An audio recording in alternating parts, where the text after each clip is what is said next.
Welcome to study Buddha. आज हम लेकर आए हैं वीकली करंट अफेयर जो 29 अप्रैल से 5 मई 2024 के बीच की। तो शुरू करते हैं आज के weekly current affair with analysis. पहले देखते हैं राष्ट्रीय समाचार। तो हिताची पेमेंट सर्विसेज ने भारत में अपग्रेडेबल एटीएम पेश किए। तो हिताची पेमेंट सर्विस ने भारत में नए अपग्रेडेबल एटीएम का अनावरण किया है, जिससे बैंकों को उभरती जरूरतों के अनुसार अपनी मशीनों को कैश रिसाइकलिंग मशीन में अनुकूलित करने की इजाजत मिलती है। फिर है माहे में केवे कामत को मिला मानद डायरेक्टर की उपाधि।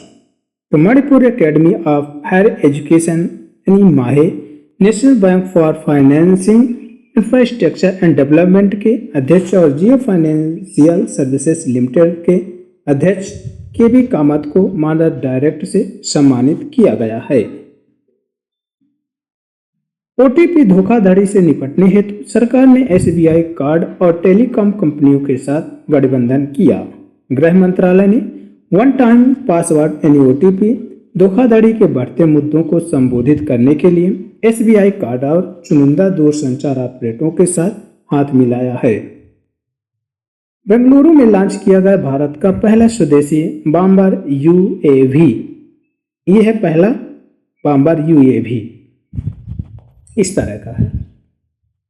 तो बेंगलुरु स्थित रक्षा और एरोस्पेस प्रौद्योगिकी फर्म फ्लाइंग वेज डिफेंस ने हाल ही में भारत के पहले स्वदेशी बमवर्षक मानव रहित विमान FWD-200B का अनावरण किया। FWD-200B रणनीतिक रक्षा उपकरणों में आत्मनिर्भरता की दिशा में भारत का एक अहम कदम माना जा रहा है। इसकी तुलना अमेरिका के प्रीडेटर ड्रोन से भी की जा रही है, जो भारत को FWD-200B के मुकाबले 10 गुना ज्यादा कीमत पर पड़ता है। आईआईटी गुवाहाटी ने innovating 3D printed dummy ballot unit पेश की। तो कामरूप चुनाव जिले के व्यवस्थित मतदाता शिक्षा और चुनावी भागीदारी सेल और भारतीय प्रौद्योगिकी संस्थान गुवाहाटी के बीच एक सहयोगात्मक प्रयास में एक अभूतपूर्व 3D मुद्रित डमी मतपत्र इकाई का अनावरण किया है। इस पहल का उद्देश्य मतदान प्रक्रिया का व्यवहारिक अनुभव प्रदान करके विशेष रूप से नए मतदाताओं और वरिष्ठ नागरिकों के बीच मतदाता जागरूकता और भागीदारी को बढ़ाना है। ये हो गई अंतर्राष्ट्रीय समाचार। राष्ट्रीय समाचार में ही थे। अभी भारतीय सेना और पुनीत बालन ग्रुप ने पुणे में बनाया पहला संविधान गार्ड। तो भारतीय सेना और पुनीत बालन समूह ने पुणे में देश के पहले संविधान पार्क का उद्घाटन करने के लिए हाथ मिलाया है। लेफ्टिनेंट जनरल अजय कुमार सिंह के नेतृत्व में समारोह ने 2047 तक भारत को विकास की ओर ले जाने के लिए संविधान में उल्लेखित अपने कर्तव्यों का पालन करने वाले नागरिकों के महत्व पर जोर दिया है। तमिलनाडु में नीलगिरी तार के संरक्षण के लिए 3 दिवसीय सर्वेक्षण का शुभारंभ।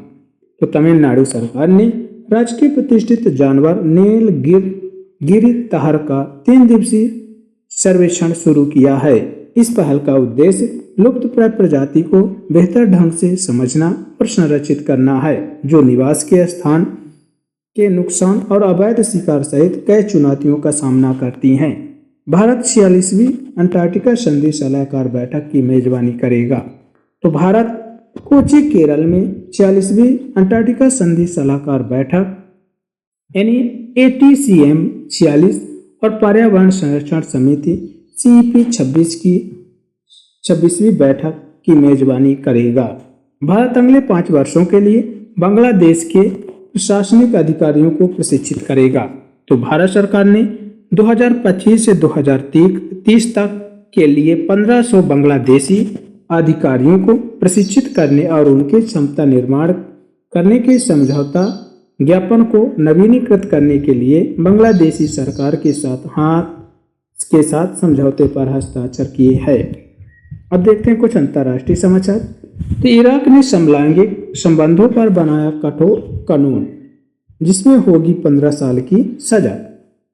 इराक की संसद ने हाल ही में समलैंगिक संबंधों को अपराध की श्रेणी में रखने वाला एक बड़ा कानून पारित किया है जिसमें अधिकतम 15 साल की जेल की सजा का प्रावधान है। ये कानून इराक में किसी भी तरह से वेश्यावृत्ति और समलैंगिक संबंधों को बढ़ावा देने पर प्रतिबंध लगाता है। एनपीसीआई ने यूपीआई जैसे भुगतान प्रणाली विकसित करने के लिए बैंक ऑफ नामीबिया के साथ किया समझौता। ये है एनपीसीआई। तो एनपीसीआई इंटरनेशनल पेमेंट लिमिटेड यानी एनआईपीएल के ने नामीबिया में भारत की यूनिफाइड पेमेंट इंटरफेस के समान वास्तविक समय भुगतान प्रणाली शुरू करने के लिए बैंक ऑफ नामीबिया के साथ हाथ मिलाया है। ये साझेदारी एक अंतर्राष्ट्रीय बाजार में यूपीआई स्टैक को तैनात करने के लिए केंद्रीय बैंक के साथ एनपीसीआई के पहले सहयोग को चिन्हित करती है जिसका उद्देश्य नामीबिया में डिजिटल भुगतान में क्रांति लाना है। भारत नेपाल के शीर्ष ऑडिट संस्थानों ने सहयोग बढ़ाने के लिए किया समझौता। तो भारत के नियंत्रक और महालेखा परीक्षक एनसीएजी गिरीश चंद्र मुर्मू ने नेपाल के महालेखा परीक्षक टोयम राय के साथ एक समझौता ज्ञापन पर हस्ताक्षर किए। इस समझौते का उद्देश्य सहयोग को मजबूत करना और दोनों देशों के सर्वोच्च लेखा परीक्षा संस्थानों के बीच ऑडिटिंग प्रथाओं में विशेषता के आदान प्रदान की सुविधा प्रदान करना है। पेटीएम का रणनीतिक कदम, वित्तीय सेवाओं में विस्तार और नेतृत्व परिवर्तन। तो भुगतान और ऋण कारोबार की देखरेख करने वाले अध्यक्ष और मुख्य कार्यपालन अधिकारी भवेश गुप्ता व्यक्तिगत कारणों से सलाहकार की भूमिका में बदलाव करेंगे। इस कदम का उद्देश्य पेटीएम की विकास पहल में सुचारू निरंतरता सुनिश्चित करना है। इस बीच राकेश सिंह को पेटीएम मनी लिमिटेड के नए सीईओ के रूप में नियुक्त किया गया है। आरईसी को गुजरात के गिफ्ट सिटी में सहायक कंपनी स्थापित करने के लिए आरबीआई की मंजूरी। तो बिजली मंत्रालय के तहत आरईसी लिमिटेड ने Gujarat international finance tech city Gandhinagar में एक सहायक कंपनी स्थापित करने के लिए भारतीय रिजर्व बैंक से मंजूरी प्राप्त की है। ये कदम अपने पोर्टफोलियो में विविधता लाने और भारत में वित्तीय सेवाओं के उभरते केंद्र के भीतर विकास के नए रास्ते तलाशने की आरईसी की रणनीतिक पहल को दर्शाता है। दुबई में बन रहा दुनिया का सबसे बड़ा एयरपोर्ट। दुबई में दुनिया के सबसे बड़े हवाई अड्डे का काम शुरू हो चुका है। ये अल मखतूम अंतर्राष्ट्रीय हवाई अड्डा वर्तमान में दुबई के अंतर्राष्ट्रीय हवाई अड्डे से लगभग 5 गुना बड़ा होगा। यही नहीं, इसमें 5 रनवे की सुविधा होगी। इसके नए यात्री टर्मिनल को मंजूरी मिल चुकी है। शेख मोहम्मद बिन राशिद अल मखतूम के नेतृत्व में यह परियोजना नवाचार और वैश्विक कनेक्टिविटी के प्रति दुबई की प्रतिबद्धता का प्रतीक है। अब देख लेते हैं कुछ देश दुनिया की खबरें। तो IQAir के अनुसार एक संगठन जो दुनिया भर के 101 शहरों में वास्तविक समय प्रदूषण को मापता है, काठमांडू को विश्व स्तर पर सबसे प्रदूषित शहर का स्थान दिया गया है। काठमांडू दुनिया में अस्वस्थ कार हवा वाले शहरों की सूची में सबसे ऊपर है। इसके बाद है नई दिल्ली, चियांग माई यानी Thailand, Hanoi Vietnam, Bangkok Thailand और ढाका यानी बांग्लादेश से सबसे प्रदूषित शहरों की रैंकिंग में अनुसरण करते हैं। श्रीलंका ने ट्रकों और भारी वाहनों से आयात पर प्रतिबंध हटाया। तो डॉलर की भारी कमी से उत्पन्न वित्तीय संकट के बीच श्रीलंका ने आयात प्रतिबंधों को आंशिक रूप से हटाकर एक महत्वपूर्ण कदम उठाया है। इस कदम का उद्देश्य अर्थव्यवस्था को फिर से जीवंत करना है, जो मार्च 2020 से संघर्ष कर रही है। चीन पाक साझेदारी, चाई इंग 6 के साथ चंद्रमा की गहराइयों में नई खोज। चीन चंद्रमा की एक गोल यात्रा पर चांगई 6 लूनर जांच शुरू करने के लिए तैयार है, जो उनके अंतरिक्ष अन्वेषण में एक महत्वपूर्ण प्रगति को चिन्हित करता है। मिशन का उद्देश्य चंद्रमा के दूर की सुदूर की ओर से मिट्टी और चट्टान के नमूने इकट्ठा करना है। इसके प्रारंभिक विकास और आंतरिक सौरमंडल में महत्वपूर्ण अंतर्दृष्टि प्रदान करता है। पाकिस्तान चीन के चांग 6 प्रोब पर अपना पहला लूनर मिशन ICUBEQ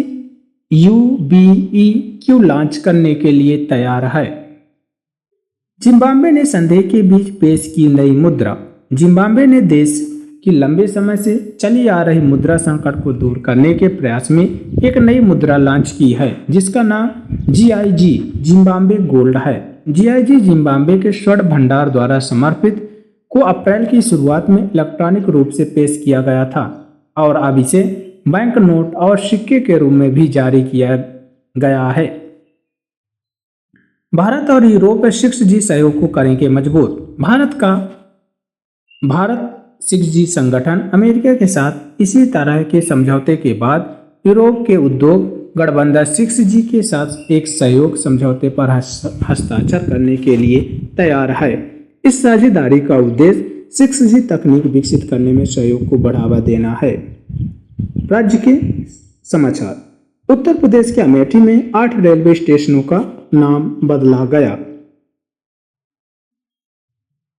तो केंद्रीय गृह मंत्रालय ने अमेठी जिले के 8 रेलवे स्टेशनों का नाम बदलने के लिए उत्तर प्रदेश सरकार के प्रस्ताव को मंजूरी दे दी है। किसी भी शहर, नागपुर या रेलवे स्टेशन के नाम में बदलाव के लिए केंद्रीय गृह मंत्रालय ने 1953 में एक अधिसूचना जारी की थी। 2002 में प्रस्ताव को मंत्रालय द्वारा गठित किया गया था। राजस्थान में बाल विवाह पर रोक, राजस्थान हाई कोर्ट का निर्देश। बाल विवाह पर सार्वजनिक हित याचिका NPIL के जवाब में राजस्थान हाई कोर्ट ने राज्य में इस प्रथा को रोकने के लिए एक निर्देश जारी किया है। आगामी अक्षय तृतीया त्योहार, जो बाल विवाह के लिए कुख्यात है, के दृष्टिगत अदालत ने सरपंचों और पंचायत सदस्यों की जिम्मेदारी पर जोर दिया है कि वे ऐसे विवाहों को रोकने में सक्रिय भूमिका निभाएं। उत्तराखंड में नक्षत्र सभा, खगोल पर्यटन का एक नया अनुभव। उत्तराखंड पर्यटन विकास बोर्ड ने नक्षत्र सभा शुरू करने के लिए एक astro tourism company star scapes के साथ मिलकर काम किया है, जो एक व्यापक खगोल पर्यटन अनुभव प्रदान करने के उद्देश्य से एक अग्रणी पहल है। नक्षत्र सभा उत्तराखंड पर्यटन विकास बोर्ड और स्टार स्केप्स द्वारा शुरू की गई एक अभिनव खगोल पर्यटन पहल है, जिसका उद्देश्य एक व्यापक खगोलीय अनुभव प्रदान करना है। अब देखते हैं नियुक्तियों से संबंधित महत्वपूर्ण समाचार। तो सुनील कुमार यादव आवास और शहरी मामलों के मंत्रालय के निदेशक के रूप में नियुक्त। आवास और शहरी मामलों के मंत्रालय ने अपनी नेतृत्व टीम में एक नए सदस्य का स्वागत किया है। भारतीय राजस्व सेवा के अधिकारी सुनील कुमार यादव को आवास और शहरी मामलों के मंत्रालय का निदेशक नियुक्त किया गया है। भारत बायोटेक के कृष्णा एला बने IVMA के नए अध्यक्ष। इंडियन वैक्सीन मैन्युफैक्चरर्स एसोसिएशन यानी IVMA ने अप्रैल 2024 से प्रभावी अगले 2 वर्षों के लिए भारत बायोटेक के संस्थापक और कार्यकारी अध्यक्ष कृष्णा एला को अपना नया अध्यक्ष नियुक्त करने की घोषणा की है। एला आदर्शी पूनावाला से राष्ट्रपति पद संभालेगी, जिन्होंने 2019 से मार्च 2024 तक पद संभाला था। हमजा यूसुफ ने स्कॉटिश प्रथम मंत्री के पद से दिया इस्तीफा।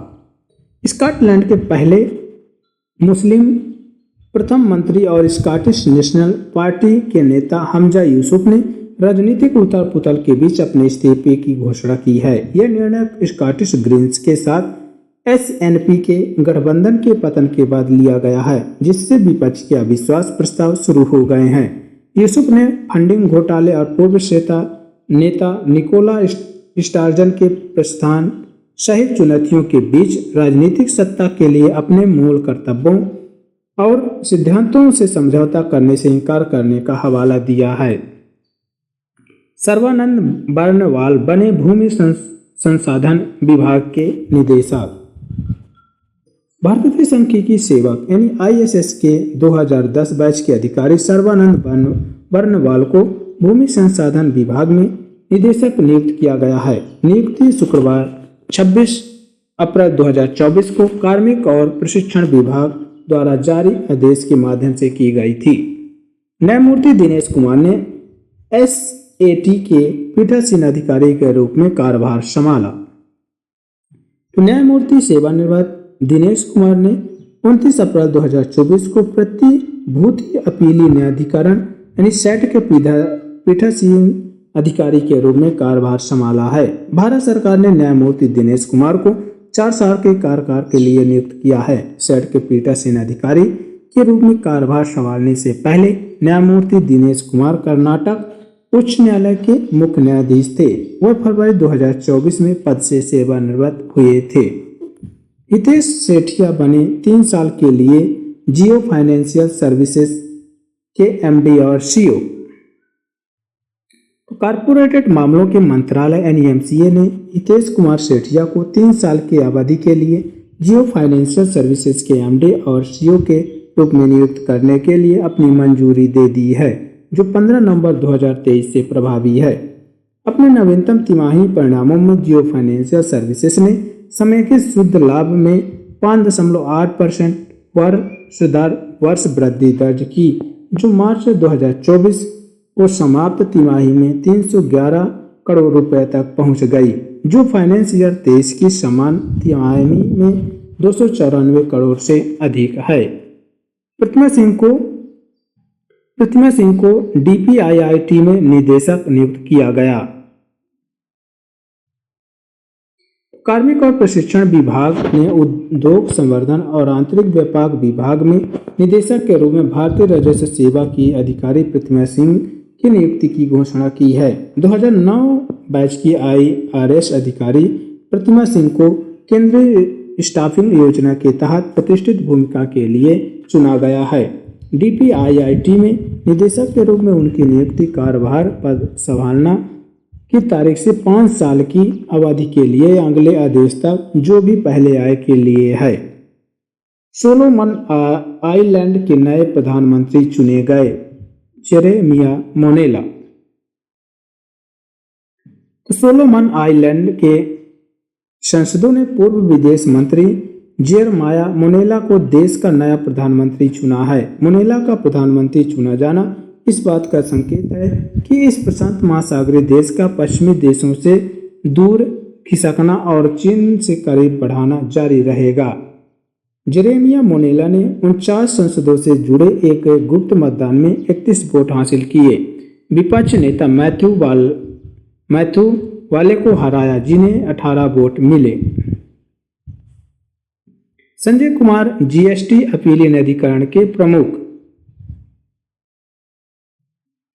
केंद्र सरकार द्वारा सेवानिवृत्त न्यायाधीश संजय कुमार मिश्रा को वस्तु और सेवा कर अपीली न्यायाधिकरण यानी जीएसटी का अध्यक्ष नियुक्त किया गया है। इस कदम का उद्देश्य व्यवसायों से संबंधित विवादों के समाधान को कुशलतापूर्वक सुव्यवस्थित करना है। इंडिया टुडे ग्रुप की एआई एंकर सना ने INMA ग्लोबल मीडिया अवार्ड में जीते 2 प्रमुख पुरस्कार। तो इंडिया टुडे ग्रुप द्वारा विकसित AI पावर्ड न्यूज एंकर सना ने लंदन में आयोजित प्रतिष्ठित international news media association global media award में उल्लेखनीय सफलता हासिल की। इस अभूतपूर्व AI नवाचार ने 2 प्रतिष्ठित पुरस्कारों पर कब्जा कर लिया है, जो AI संचालित पत्रकारिता के क्षेत्र में एक ट्रेल ब्लेजर के रूप में अपनी स्थिति को मजबूत करता है। शशि भूषण सिंह की राष्ट्रीय जूट बोर्ड के रूप में नियुक्ति। तो भारतीय रेलवे यातायात सेवा के 2010 के बैच के अधिकारी शशि भूषण सिंह को कपड़ा मंत्रालय के तहत कोलकाता में राष्ट्रीय जूट बोर्ड के सचिव यानी डायरेक्टरेट स्तर पर नियुक्त किया गया है। यह नियुक्ति केंद्रीय सरकार द्वारा स्वीकृत और 5 साल की अवधि या अगले आदेश तक प्रभावी रहेगी। यह है संजय भूषण सिंह। कौन है? संजय भूषण सिंह। HDFC बैंक ने घोषणा की कि बोर्ड द्वारा गैर कार्यकारी अध्यक्ष के रूप में अतनु चौधरी का कार्यकाल 3 साल के लिए बढ़ा दिया गया है। भारतीय रिजर्व बैंक ने HDFC बोर्ड द्वारा चक्रवर्ती को बैंक के स्वतंत्र निदेशक और अंशकालिक गैर कार्यकारी अध्यक्ष के रूप में पुनः नियुक्त करने की सिफारिश की है। एचडीएफसी बैंक के अनुसार आरबीआई ने अतनु चक्रवर्ती को अगले 3 साल के विस्तारित कार्यकाल के लिए मंजूरी दे दी है, जो 5 मई 2024 से शुरू होकर 4 मई 2027 को समाप्त होगा। करीना कपूर खान बनी यूनिसेफ इंडिया की नेशनल एम्बेसडर। ये हैं करीना कपूर खान। तो बॉलीवुड अभिनेत्री करीना कपूर खान को यूनिसेफ इंडिया के लिए नए नेशनल एम्बेसडर नियुक्त किया गया है। यह प्रतिष्ठित भूमिका 2014 से संगठन के साथ उनके लंबे समय से जुड़ाव की मान्यता के रूप में आती है, जहां उन्होंने एक सेलिब्रिटी एडवोकेट के रूप में काम किया है। अब देखते हैं पुरस्कारों से संबंधित महत्वपूर्ण खबरें। गाजा में फिलिस्तीनी पत्रकार को मिला यूनेस्को गिल्लार्मो कैनो पुरस्कार 2024। एकजुटता और मानवता के संकेत में गाजा में संकट को कवर करने वाले फिलिस्तीनी पत्रकारों को 2024 UNESCO Guillermo Cano world press freedom पुरस्कार के विजेताओं का नाम दिया गया। यह घोषणा मीडिया पेशेवरों की एक अंतर्राष्ट्रीय जूरी की सिफारिशों से हुई है, जिसमें चुनौतीपूर्ण परिस्थितियों के बीच इन पत्रकारों के साहस और प्रतिबद्धता पर जोर दिया गया है। पूर्णिमा देवी बर्मन को मिला green Oscar Whitley golden award 2024। यह है पूर्णिमा बर्मन। असम के वन्यजीव विज्ञानी डॉक्टर पूर्णिमा देवी बर्मन को लुप्तप्राय पक्षी ग्रेटर एडजुटेंट स्टार्क, जिसे आसमिया भाषा में हरगिला कहा जाता है, के संरक्षण और उसके आर्द्रभूमि आवास के संरक्षण प्रयास के लिए स्थित व्हिटली गोल्ड अवार्ड से सम्मानित किया गया है। ये सम्मान, जिसे अक्सर ग्रीन ऑस्कर के रूप में जाना जाता है, वन्यजीव संरक्षण में उनके उल्लेखनीय योगदान पर प्रकाश डालता है और जैव विविधता की सुरक्षा में जमीनी स्तर पर प्रयासों के महत्व को रेखांकित करता है।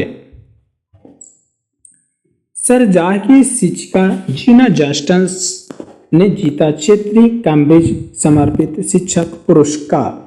संयुक्त अरब अमीरात में शारजाह गर्ल्स ब्रांच में एक अंग्रेजी हाई स्कूल की शिक्षिका जीना जस्टस को प्रतिष्ठित 2024 कैम्ब्रिज डेडिकेटेड टीचर अवार्ड में मध्य पूर्व और उत्तरी अफ्रीका क्षेत्र के लिए क्षेत्रीय विजेता नामित किया गया है। द हिंदू ने 6ठी अंतर्राष्ट्रीय समाचार पत्र डिजाइन प्रतियोगिता में हासिल किए 3 पुरस्कार। तो एक उल्लेखनीय उपलब्धि में द हिंदू ने न्यूज़पेपर डिजाइन.इन द्वारा आयोजित 6वीं अंतर्राष्ट्रीय समाचार पत्र डिजाइन प्रतियोगिता में 3 प्रतिष्ठित पुरस्कार हासिल किए। नीरज चोपड़ा की उल्लेखनीय यात्रा और एथलेटिक्स में सफलता पर प्रकाश डालते हुए the science behind Neeraj Shah skills शीर्षक वाले उनके असाधारण व्याख्याता पृष्ठ के लिए प्रशंसा प्राप्त हुई है। नीरज चोपड़ा के शिल्प के प्रकाशन के व्यवहारिक चित्रण में उन्हें बेस्ट ऑफ स्पोर्ट पेज श्रेणी में गोल्ड पुरस्कार दिया गया, जो खेल पत्रकारिता और डिजाइन में उनके कौशल को उजागर करता है। न्यायाधीशों ने विस्तार और आकर्षक कथा शैली पर सावधानीपूर्वक ध्यान देने के लिए द हिंदू की सराहना की है। उन्हें बेस्ट ऑफ डबल स्प्रेड श्रेणी में उत्कृष्टता पुरस्कार से सम्मानित किया गया है।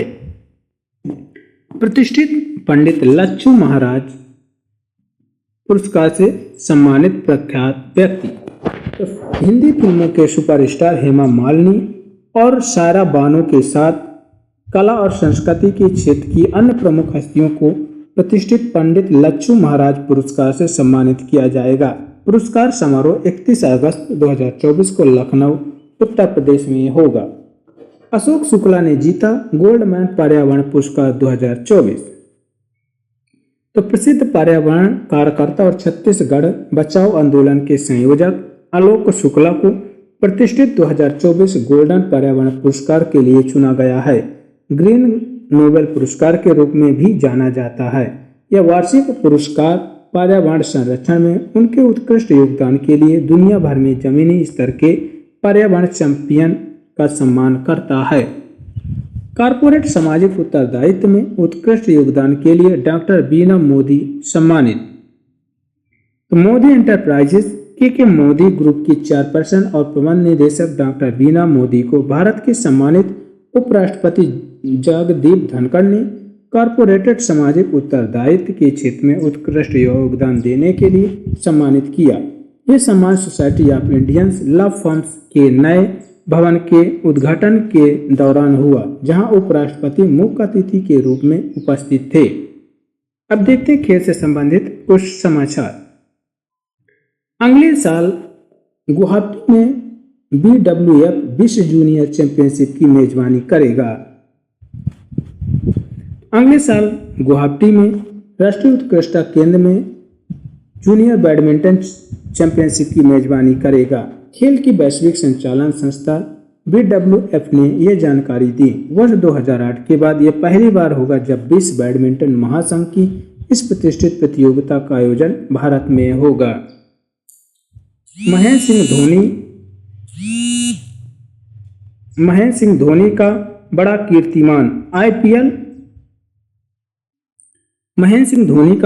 कीर्तिमान IPL में इस मुकाम तक पहुंचने वाले बने पहले खिलाड़ी। IPL 2024 के 64वें मैच में चेन्नई सुपर किंग्स और सनराइजर्स हैदराबाद की टीमें आमने सामने थी। चेन्नई के MA चिदम्बरम स्टेडियम में खेले गए इस मैच में चेन्नई सुपर किंग की टीम ने 78 रनों से बाजी मारी। इसी के साथ MS धोनी ने IPL में इतिहास रच दिया। जापान ने AFC अंडर 23 एशियाई कप में जीत हासिल की। ओलंपिक बर्थ किया सुरक्षित।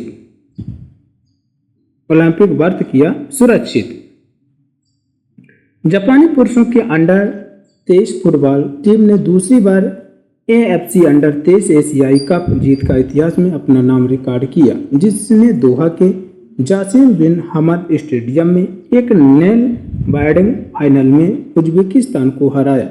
स्थानापन्न खिलाड़ी यमादा ने इंजुरी टाइम में एकमात्र गोल करके जापान की जीत और 2024 पेरिस ओलंपिक के लिए क्वालिफाई किया।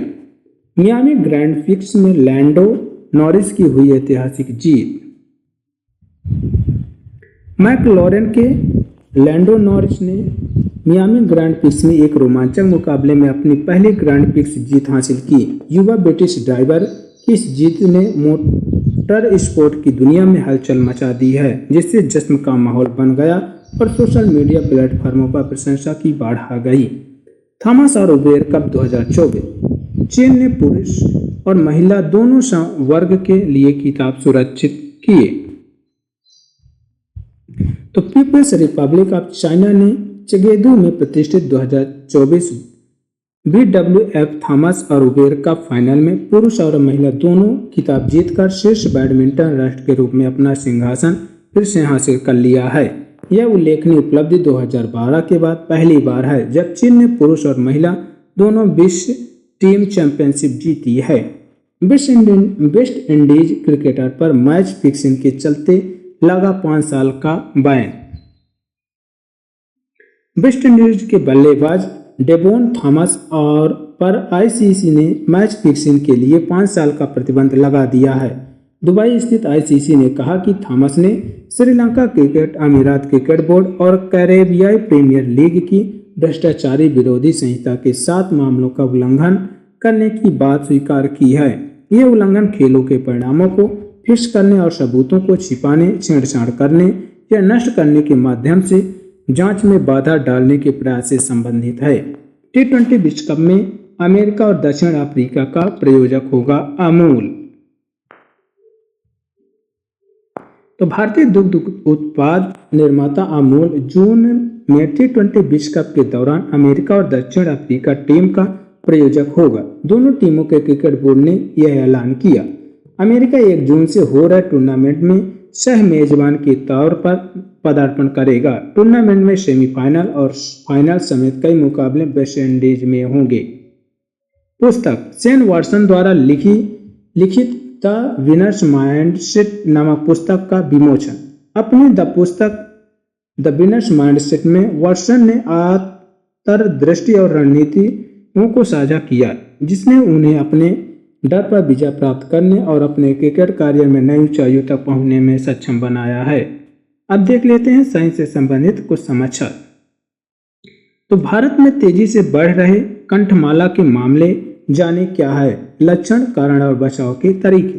कंठमाल एक वायरस बीमारी है जो मम्प्स वायरस के कारण होती है, जो माइक्सो वायरस परिवार से संबंधित है। यह वायरस लार ग्रंथियों को निशाना बनाता है, जिससे कान जबड़े के बीच स्थित पैरोइड ग्रंथियों में दर्दनाक सूजन का लक्षण दिखाई देता है। यह सूजन, जिसे पैरोटाइटिस के रूप में जाना जाता है, प्रभावित बच्चों को एक विशिष्ट चिपमक गोल का रूप देती है। 90 मिलियन वर्ष पुराने डायनासोर की खोज, अर्जेंटीना की वैज्ञानिकों की नई उपलब्धि। अर्जेंटीना के पुरापाषाणविदों ने एक नए मध्यम आकार के शाकाहारी डायनासोर चक्कीसारस नेकुल की खोज की है, जो लगभग 90 बिलियन वर्ष पहले वर्तमान पटागोनिया में अंतिम क्रेटेशियस युग के दौरान जीवित रहा था। इस खोज को पत्रिका क्रेटेशियस रिसर्च में विस्तार से प्रस्तुत किया गया है और यह एक अद्वितीय प्रणाली पर प्रकाश डालता है, जिसे उसकी गति और विशिष्ट पूंछ रचना के लिए जाना जाता है। उत्तराखंड ने पतंजलि आयुर्वेद के 14 उत्पादों के लाइसेंस किए निलंबित। उत्तराखंड सरकार ने भ्रामक विज्ञापनों पर हवाला देते हुए बाबा रामदेव द्वारा स्थापित पतंजलि आयुर्वेद के 14 उत्पादों के विनिर्माण लाइसेंस निलंबित कर दिए हैं। भ्रामक विज्ञापनों को रोकने के निर्देशों का पालन न करने के लिए रामदेव के खिलाफ चल रही जांच और कानूनी कार्रवाई के बीच यह कदम उठाया गया है। चीन ने चंद्रमा के सुदूर हिस्सों से नमूने एकत्र करने के लिए चांगई 6 मिशन प्रक्षेपित किया।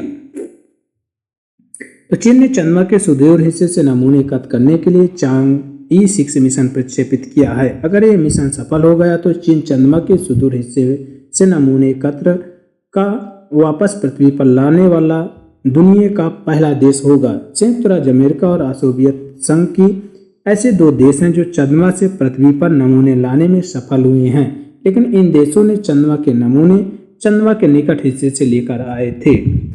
अब देखते हैं रक्षा और सुरक्षा से संबंधित खबरें। तो एयर मार्शल नागेश कपूर ने प्रशिक्षण कमान में air officer commanding in chief का पदभार ग्रहण किया। एयर मार्शल नागेश कपूर ने 1 मई 2024 को प्रशिक्षण कमान टीसी में air officer commanding in chief का पदभार ग्रहण किया। एयर मार्शल एन कपूर को 6 दिसंबर 1986 को भारतीय वायुसेना की फाइटर स्ट्रीम में अपनी सेवा शुरुआत की थी। अब देखते हैं इस माह के महत्वपूर्ण दिवस। अभी मनाया गया खदान जागरूकता और खदान कार्रवाई में सहायता के लिए अंतर्राष्ट्रीय दिवस। तो 4 अप्रैल को मनाए जाने वाले 2024 अंतर्राष्ट्रीय खदान जागरूकता और खदान कार्रवाई में सहायता दिवस का थीम जीवन की रक्षा, शांति का निर्माण पर केंद्रित है। यह मार्मिक ध्यान बारूदी सुरंगों और युद्ध के विस्फोटक अवशेषों से प्रभावित व्यक्तियों के लिए समर्थन और समावेश की महत्वपूर्ण आवश्यकता को रेखांकित करता है। उनके लचीलेपन और उनकी अनूठी चुनौतियों का समाधान करने की अनिवार्यता पर जोर देता है। आयुष्मान भारत दिवस 2024 30 अप्रैल। यह दिन डॉक्टर BR अम्बेडकर की जयंती का प्रतीक है, जो सामाजिक न्याय के पक्षधर थे और समाज के निम्न वर्गों के उत्थान के लिए काम करते थे।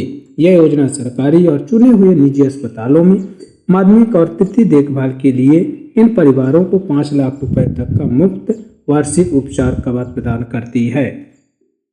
अभी 1 मई को मनाया गया अंतर्राष्ट्रीय श्रमिक दिवस।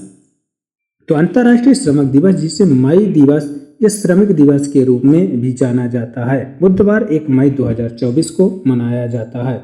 यह वार्षिक पालन दुनिया भर के श्रमिकों को योगदान और उपलब्धियों को सम्मान करता है, उनके अधिकारों और अवसरों को बढ़ावा देता है। 2 मई को मनाया गया विश्व टूना दिवस। विश्व टूना दिवस हर साल 2 मई को विश्व स्तर पर मनाया जाता है। यह दिन संयुक्त राष्ट्र द्वारा टूना मछली के महत्व के बारे में जागरूकता बढ़ाने के लिए स्थापित किया गया है। यह 2017 में पहली बार मनाया गया।